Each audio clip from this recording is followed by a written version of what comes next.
أجمل دعاء. الرسول يقول: اللهم إني أسألك حبك وحب من يحبك وحب عمل يقربني إلى حبك. اللهم أعطني ما أحب.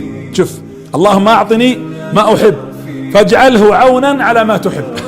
يعني يا رب أنا أبغى مال، لكن أبغاك ترزقني المال بشرط يا ربي أن تجعله عونا لي على ما يرضيك.